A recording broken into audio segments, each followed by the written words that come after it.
Ivana, anong ginagawa mo dyan sa loob? Napatingin siya kung sino nagsalita nito at laking gulat niyang nakita si Fiona pala na ngayon sobrang nagtataka. Soundproof ba ang guest room? Baka narinig silang dalawa ni Diego. Patay na. Nakaupo siya ngayon sa kama habang iniisip ang nangyari kanina. Konti na lang talaga makakascore na sana siya kung naglingat lang sana siya. Iniisip niya nga lang talaga ang magandang girlfriend niya. Ang sexing katawan nito, ang labi nitong lasang honey. Kailan na naman kaya niya ulit yun matitikman? Matatawag na siguro siyang isang baliw kay Ivana. Ito lang naman kasing parating iniisip niya eh. Nababaliw na talaga siguro siya dahil sa pagmamahal niya sa babae. Natatakot nga siya dahil baka masaktan niya ang babae dahil sa pagmamahal niya. He is selfishly in love with her at natatakot siya na baka masaktan ng babae dahil doon. Baka hindi niya malaman ang limitasyon niya. Hindi pa naman siya papayag na basta-bastang mawawala si Ivana sa tabi niya. Matapos niyang masukahan ng babae sa damit niya, napatingin siya rito. Bakit bang babaeng to'y nagpapabaliw sa kanya? Nagiging abnormal na talaga siya dahil sa babaeng ito. Her face is very beautiful. Para bang hinihigop nito ang lahat ng atensyon niya? Napatingin din siya sa katawan nito.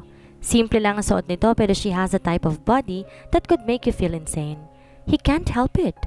Mabilis niyang hinalikan ang labi nito kaya hindi niya na talaga matiis. Mas lalo niya pang pinalalim ang halik niya nang tumugon na to sa kanya. Bahala na talaga. Pinatungan niya ang babae habang di pinuputol ang halik sa kanya. Then, he started touching her in an appropriate way. Tinanggal niya ang damit nito dahilan para masilayan niya ang malaking dibdib nito sa bra niya. Hindi niya na talaga napigilan ang sarili. He started squeezing it much and worst. He also sucked it with his mouth. Pero habang ginagawa niya yon, nakaramdam siya ng konsensya habang tinitingnan ang inosenteng mukha ng babae. Di niya dapat ito ginawa sa babae nang walang permiso niya. Lasing to ngayon at ayaw niyang makita ang iiyak ito sa umaga dahil sa mga pinagagawa niya. Shit this! Ivana, hintayin mo ako dito ha, may naiwan lang ako. Sabi yon ni Cora, tsaka dali-daling umalis. Papasok kasi sila ngayon sa paaralan at nandito siya ngayon sa labas ng mansyon. Maglalakad na kasi sana sila nang may nakalimutan pala si Cora. Alam mo, ang gwapo ng katabi ko, Lucy. Nakaka-turn off ka lang kasi parati siyang humihigop ng sabaw. Napansin ko talaga araw-araw na lang siyang may sip-on. Si Fiona yon naglalakad palapit sa gawin niya. Papasok din siguro to sa paaralan. Na makita siya nito, agad siya nitong sinamaan ng tingin. Simula nung nakita na siya itong lumabas sa guest room, pinag-iinitan na naman siya nito. Di niya kasi ito sinigot bagamat tinakbuhan niya lang ito kaya't siguro ganon ito sa kanya. Sana naman mahuli na mga magnanakaw sa manson na ilang beses nang pumasok sa guest room dito. Heist! Alam niyang siyang pinariling ganito. Mabuti na lang na akala nito'y magnanakaw siya. Mas nakakaginhawa pa yung pakinggan kaysa malaman nito na may relasyon sila ng amo nila. Sino kaya yan, no? Sana mahuli na siya, baka mayaman na yan dahil marami nang nanakaw. Sabat naman yon ni Lucy. Nakakainis din talaga eh. Alam naman niyang di yun totoo pero hindi pa rin talaga niya maiwasan magalit. Nakakainis talaga ang dalawang yun. Tara na nga Lucy, lalabas din naman ang katotohanan. Huling sabi yon ni Fiona bago silang dalawa umalis sa gawin ito. Napabuntong hininga na lang talaga siya nang umalis na mga ito. Mabuti naman, nasa na ba si Cora? Bakit ang tagal nito? Ivana, tawag ng pamilyar na boses sa kanya, tsaka mabilis lumapit sa kanya. Are you still mad at me? Malamang ikaw kayang mapagtsansingan ng palihim. Kunyaring mataray pang sabi niya rito. Magagalit ka pa ba kung hahalikan kita? Napalaki ang mata niya. Diego, umayos ka ha. Alam mo namang tayo palang may alam sa relasyon nating dalawa. Huwag ka na kasi magalit. O sige na, di na ako galit sa'yo basta umayos ka ha, kundi lagot ka talaga sa akin. Tumango naman to sa kanya. Tara na. Ha? Ako na maghahatid sa'yo kaya tara na. Hindi pwede, Diego. Mabilis niyang tanggi dito. May kasama ako at saka maglalakad na lang kami. Huwag ka na mag-abala pa. Magpapahatid ka ba? O ibubunyag ko sa mga kasamahan mong may relasyon tayo? Mabilis na namang lumaki ang dalawang mata niya. Naalala niya pala, ganito pala ang lalaki simula noon. Papipiliin siya sa dalawa kaya wala siyang choice. Diego? Saway niya rito. Basta ihahatid kita and that's final. Wala na talaga siyang magagawa. May kasama nga ako kaya hindi po pwede yung alok mo. Hindi ko siya pwedeng iwan dahil napag-usapan namin kahapon na sabay kaming pupunta sa paaralan. Paliwanag niya rito. Speaking of kaibigan, nasa na ba si Cora? Kanina pa to eh. Isasabay mo rin siya sa'yo, it's fine with me. Nasa na ba siya? May naiwan pa. May binalikan pa sa loob. Sigurado ka ha? Tumango naman ito. Huwag kang mag-alala. Araw-araw ka nang ihahatid ng boyfriend mo. Wala rin akong ibang gagawin dito sa mansyon. Magandang umaga po, senyorito. Halos mapatalon na lang siya sa gulat nang biglang dumating si Cora. Narinig niya ba si Diego? Patay na talaga. Pinagdarasal niya talagang sana hindi. Hindi pa talaga siya handa. Tumango lang si Diego sa bati ni Cora, tsaka napatingin na naman ulit sa kanya. Siya ba, Ivana? Oo po, senyorito. Magalang niya pang sagot dito. Nag-alala siya at baka marinig ni Cora, paano na lang kaya? Sumunod na lang kayo sa akin, mauuna na lang ako. Nauna tong humakbang sa kanya. Ivana? Pagtawag pansin ni Cora sa kanya. Patay na. May narinig ba to? Lagot na talaga. Si Diego talagang may kasalanan nito eh. Bakit, Cora? Nauutal na siya at baka tanungin siya nito kung ano yung narinig niya kanina. Hindi pa talaga siya handa. Wala pa siyang niandang explanation sa kaibigan. Paano na talaga to? Anong ibig sabihin ni senyorito kanina? Para siyang binuhusan ng malamig na tubig dahil sa naging tanong ni Cora. Obvious talagang narinig nito ang sinabi ni Diego kanina. Cora, magpapaliwanag ako. May papaliwanag kong pangyayari? Sana naman maintindihan mo ko. Kinakabahan na talaga siya. Unti-unting naglalabas sa mga pawis sa noo niya. Umaga pa ngayon pero dahil kay Cora pinagpapawisan na siya. Gaga ka ba, Ivana? Bakit parang kinakabahan ka dyan? Nag-overacting ka na rin, no? Ang ibig kong sabihin, ano yung tinutukoy ni senyorito kanina nung sumunod tayo? Nakahinga siya na maluwag nang marinig iyon. Mabuti naman at wala pala tong narinig. Iyon ba? Alangan namang sabihin niya, naihinatid siya ng nobyo niya. Kasi may lalakarin daw ang senyorito kaya nagmamagandang loob siyang isasabay na lang daw niya tayo. Totoo? Tumango naman siya. Ikaw na lang, Ivana. Nakakailang din kasi yung presensya ng amo natin eh. Bahala ka dyan. Grasya na nga yan, Cora, tinatanggahan mo pa. Halika na nga. Sabi niya yon, saka hinawakan ng braso nito at hinila. Ivana, ikaw na lang. Ivana! Pigil pa nito sa kanya pero wala na tong nagawa dahil siniguro niyang wala na rin tong kawala. Patuloy niya lang itong hinila. Ivana, huy! Di na nito na ituloy ang pagpaprotesta dahil nasa harap na sila ng sasakyan ni Diego. Ikaw talaga, Ivana, nakakainis ka talaga. Bulong nito sa tenga niya pero tinawanan lang niya ang kaibigan. Bumukas ang kotse ni Diego kaya tumigil siya sa pagtawa. Get in! Sabi ni Diego sa kanila. Kaya naman agad niyang tinungo ang unahan. Ngunit hinawakan ni Cora ang damit niya. Dito lang tayo sa likod. Maya ka naman kay senyorito. Sabi yun ni Cora. Kung alam lang talaga nito na ilang beses na siyang sumakay sa kotse ni Diego at tayo na nasa likod siya uupo dahil magmumukha raw siyang driver. Oo nga pala. Sabi niya na lang sa kaibigan at binuksan ang pinto sa likod at doon pumasok. Naunang pumasok si Cora, komportabling umupo doon sa loob at tapang uupo na rin sana siya nang biglang magsalita si Diego. Ivana, dito ka lang sa unahan. Sige po, senyorito.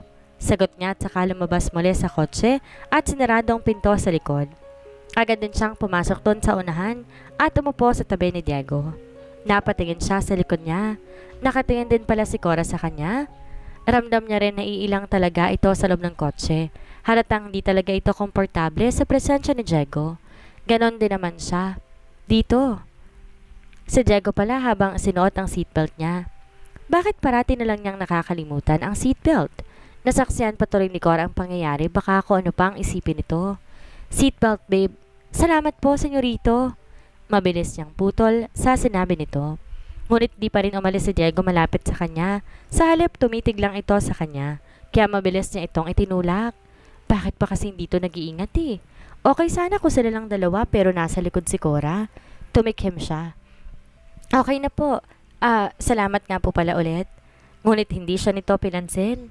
Hay, mabuti naman. Mahirap nang mahuli. Nagsimulang pinandar ni Diego ang kotse. Seryoso na naman ang mukha nito habang nagmamaneho ng kotse. Focus lang ang mga tingin nito sa daan. Napatingin naman siya kay Cora. Sobrang tahimik ng kaibigan niya habang nakayuko. Naramdaman na lang niya may humawak sa kamay niya, kaya't napatingin siya dito. Si Diego pala na pinag-holding hands ang dalawang kamay nila. Isang kamay lang nito ang ginamit sa pagmamaneho habang yung isa na may nakahawak sa kamay niya. Kung wala lang talagang upuan sa kotse, sigurado masasaksihan ni Cora ang pangyayari. Napangiti na lang siya sa biyahe papuntang paaralan nila dahil hindi man sila makapag-usap ni Diego, palihim naman magkahawak ang kamay nilang dalawa. Nang dumating naman sila sa paaralan, nakatitig ang mga estudyante sa entrance ng paaralan nila. Sino ba namang hindi? Kung may maganda at mamahaling kotse ba naman ang magpapaagaw sa atensyon nila? Bihira lang kasi magantong klase ng kotse na dumaraan sa paaralan nila. Nahihiya silang dalawa ni Cora na lumabas doon. Mabuti na lang talaga at may kasama siya. Hindi niya talaga kakayanin ng hiya kung mag-isa lamang siya. Unti-unti na silang humahakbang papasok sa paaralan nang biglang lumabas si Diego sa kotse niya. Ivana, may nakalimutan ka? Kaya't napatingin sa dito at saka sa paligid din niya. Napansin niya maraming bulong-bulungang nangyayari, lalo na sa mga babae. Ang gwapo, halatang mayaman. May nakalimutan ka daw, Ivana. Bumalik ka muna ron. Baling ni Cora sa kanya. Ah, ganun ba? Sagot naman niya sa kadali-daling humakbang pabalik sa kotse ni Diego. Diego, ang alin? Medyo hininaan niya ang boses niya. Nakakayat, marami pa namang taong nakatingin sa kanila. Basta may nakalimutan ka, pumasok ka muna. Sabi nito at saka pumasok sa kotse niya. Siya na may nagtataka kung ano yun, kaya pumasok na lang din siya doon. Wala talaga siyang natatandang naiwan niya. Ano ba kasi yun? Nagulat na lang siya nang bigla, sinarado ni Diego ang pinto ng kotse at saka dali-dali siyang hinalikan sa labi. Mabilis lang yon pero nagbibigay na naman iyon sa kanya ng kakaibang pakiramdam. My morning kiss. Susunduin din kita pag uwi mo, may pupuntahan tayo. Just study well and don't be near with some other guys. Natigilan na naman siya.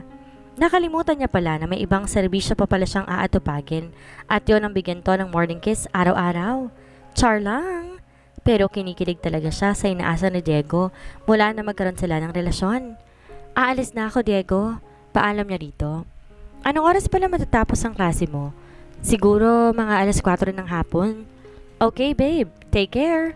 Pabiling sabi ng lalaki bago niya buksan ang pinto, saka lumabas at tumakbo papunta kay Cora. Nahihiya siya lalo na't nakatitig ang mga estudyante sa kanya, pero hindi na lang niya yon pinansin. Bahala sila. Mabuti na lang talaga at di nagalit ng senyorito sa'yo, Ivana. Bawas-bawasan mo na kasi yung pagkamalimutin mo. Nag-umpisa na rin silang maglakad. Sa susunod talaga, mag-iingat na ako. Ano ba kasi yung nakalimutan mo kanina? Bakit kailangan saraduhan pa yung kotse? Yung wallet ko. Dahil kasi sa katangahan ko, nakalimutan ko, nahulog ko pala kanina. Mabilis siyang nakahanap ng rason. Pansin ko talaga, Ivana, parang good mood ang amo natin ngayon. Inoferan pa niya tayo ng libreng hatid papunta dito sa paaralan natin. Pansin niya rin yon. Para nagbagong lalaki simula na maging sila. Oo nga, Cora eh. Pansin ko rin yon. Ano kayang meron? Kunwari pa siyang hindi halata, kahit pa obvious naman na siya ang dahilan kung bakit ba unti-unting nagbabago ito. Masarap na ring isipin na unti-unting nagbabago ang tao ng dahil sa iyo. Baka siguro papunta siya sa girlfriend niya. Ganyan kasi ang mga lalaki pagpupunta sa girlfriend nila. Pero yung mga lalaking matinulang ha? Tumawa ito. O baka naman kaya naka-jackpot yun kagabi. Posible din yun. Baka nga. Pero baka good mood lang talaga si Diego. Walang naghalong mga mali siya doon. Bigla na lang tumigil si Cora sa paglalakad niya. Kaya napatingin siya dito. Sinong Diego, Ivana? Hala, hindi pala senyorito ang nasabi niya. Minsan din talaga tong bunganga niya hindi nag-iingat. Nalalagay tuloy sila sa peligro. Ha? May sinabi ba akong ganon? Wala naman na. Ang sinabi ko, senyorito. Senyorito. Pagtatama niya sa sinabi niya, habang binibigyang din ng senyorito at sinasabi iyon. Konti na talagang mali. Pag hindi pa talaga sila nag-ingat, malalaman na talaga nito ang relasyon nilang dalawa. Uy, narinig ko yun kanina ha? Ikaw ha?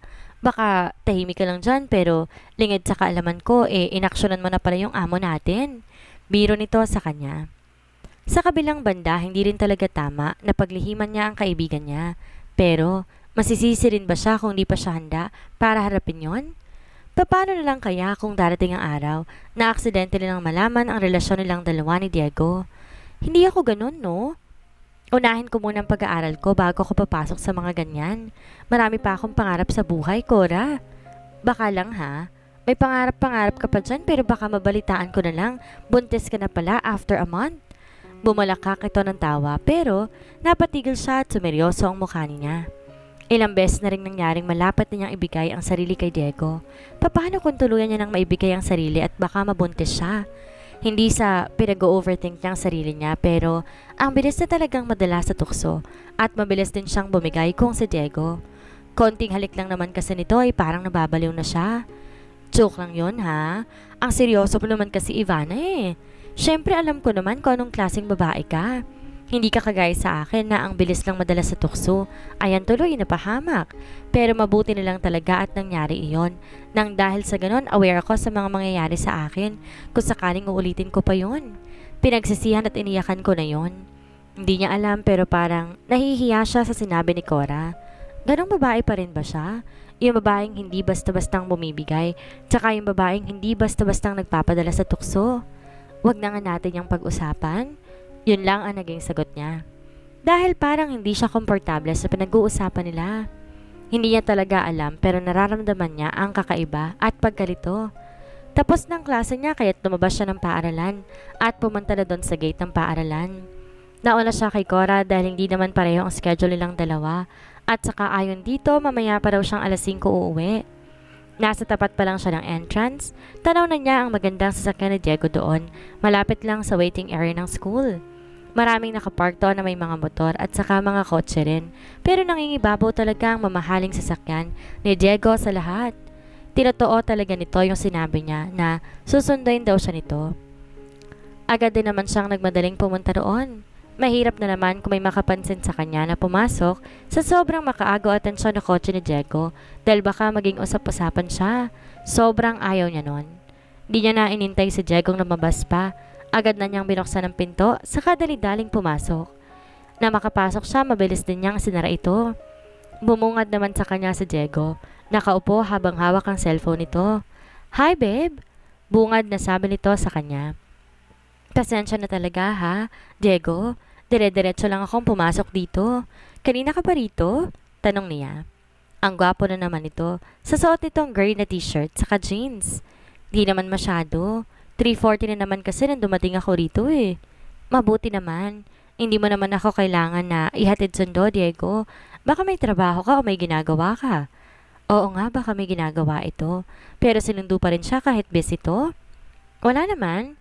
I actually enjoy my bachelor life pa since I will be the one to manage our business soon in Italy and here in the Philippines, Ivana.